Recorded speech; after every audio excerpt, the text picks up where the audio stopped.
Hello दोस्तों, welcome back to my channel. तो आज हम एक ऐसी कहानी आपके सामने लाए हैं जो बहुत ही दर्दनाक और खौफनाक है, जो किसी को भी दिल को दहला सकती है। बेंगलुरु की पुलिस द्वारा हाल ही में एक ऐसा केस सामने आया है जिसमें एक 29 साल की महिला का शव टुकड़ों में काटकर फ्रिज में पाया गया।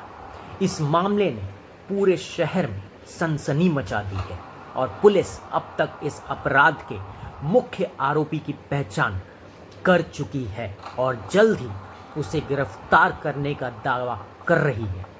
इस सच्ची घटना में आगे बताएंगे कैसे हत्यारे की पुष्टि हो गई है। महिला की पहचान महालक्ष्मी के रूप में हुई है, जो मालेश्वरम में एक कॉस्ट्यूम आउटलेट में टीम लीडर के रूप में काम करती थी। वह अकेली विभिन्न नगर में एक किराए की मकान में रह रही थी। महालक्ष्मी अपने पति से अलग हो चुकी थी और उसकी शादीशुदा जिंदगी में कई दिक्कतें आ चुकी थी। उनके परिवार द्वारा गुमशुदगी की रिपोर्ट दर्ज कराई गई, जिसके बाद पुलिस ने उसकी तलाश शुरू की। शुक्रवार के दिन पुलिस ने महालक्ष्मी के घर पर जाकर जांच की, जहां उन्हें महिला का शव टुकड़ों में काटकर फ्रिज में रखा हुआ मिला। बताया जा रहा है कि महिला के शरीर के 40 टुकड़े किए गए हैं। इस क्रूर हत्या के बारे में जानने के बाद पूरा शहर सख्ते में आ गया। पुलिस ने तुरंत इस मामले में एफआईआर दर्ज की और जांच शुरू कर दी। Bengaluru police commissioner B Dayanand ने पत्रकारों से बात करते हुए कहा कि इस मामले में प्रमुख संदिग्ध की पहचान हो चुकी है। हालांकि उन्होंने इस बारे में ज़्यादा जानकारी नहीं दी, लेकिन बताया कि आरोपी राज्य से बाहर का है और पुलिस उसकी गिरफ्तारी के लिए पूरी कोशिश कर रही है। माना जा रहा है कि आरोपी बिहार का कोई रहने वाला है और वह हत्या करके उत्तर प्रदेश से होकर बिहार के रास्ते वेस्ट बंगाल की तरफ चला गया है। मामले की तह तक पहुंचने की कोशिश कर्नाटका के गृह मंत्री जी परमेश्वर ने बताया कि पुलिस ने हत्या के संबंधित कई अहम सबूत इकट्ठा कर लिए हैं, लेकिन अभी इस बारे में खुलासा नहीं किया जा सकता। उन्होंने कहा कि पुलिस जल्द ही आरोपी को पकड़ लेगी। यह जांच भी चल रही है कि इस अपराध में एक व्यक्ति शामिल था या इसमें और भी कोई लोग थे। जांच में पता चला है कि महालक्ष्मी और उसके पति हेमंत दास के बीच घरेलू विवाद थे, जिसकी वजह से वह एक दूसरे से अलग रह रहे थे। महालक्ष्मी ने अपने पति के खिलाफ फरवरी में शिकायत दर्ज कराई थी, जिसमें उसने आरोप लगाया था कि हेमंत ने उसके साथ मारपीट की थी। वही हेमंत ने भी महालक्ष्मी पर अवैध संबंध रखने का आरोप लगाया था और दोनों ने एक दूसरे के खिलाफ गैर संज्ञेय रिपोर्ट दर्ज करवाई थी।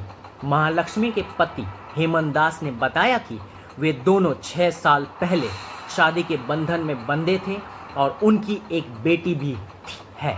दास ने दावा किया कि महालक्ष्मी की एक नाई से प्रेम संबंध थे, जिसने उनकी शादीशुदा जिंदगी को बर्बाद कर दिया। उन्होंने यह भी कहा कि पिछले 9 महीने से वे अलग रह रहे हैं और उन्हें पता था कि महालक्ष्मी अभी भी उस आदमी के संपर्क में थी। उन्होंने कहा, जब हम अलग हुए थे तो उसे भी महालक्ष्मी से मिलने के लिए मना किया गया, लेकिन मुझे नहीं पता था कि वह उससे अभी भी मिलता है। दास ने यह भी बताया कि महालक्ष्मी एक महीने पहले नेलमंगला आई थी और अपनी बेटी से मिली थी, लेकिन उस वक्त वह बेहद शांत थी और उसने अपने जीवन के बारे में ज़्यादा कुछ नहीं बताया। महालक्ष्मी का परिवार और उनका भाई महालक्ष्मी के भाई ने बताया कि वह जुलाई में अपने बहन से मिलने आया था। उन्होंने कुछ दिन साथ बिताए, इसके बाद वह वहां से चला गया और महालक्ष्मी ने वह घर किराए पर ले लिया जहां उसकी हत्या हुई थी।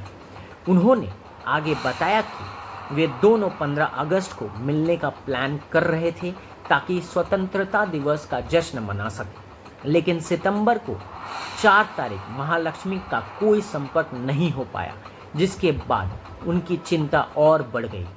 पुलिस की कार्रवाई बेंगलुरु पुलिस ने इस हत्या के मामले में भारत के न्याय संहिता की धारा 103(1) के तहत एफआईआर दर्ज की है। पुलिस का पूरा विश्वास है कि वह जल्द ही आरोपी को गिरफ्तार कर लेंगे और मामले की सच्चाई सामने लाएगी। यह मामला न सिर्फ एक हत्या का है, बल्कि इसके पीछे कई परतें हैं जो धीरे धीरे सामने आ रही है।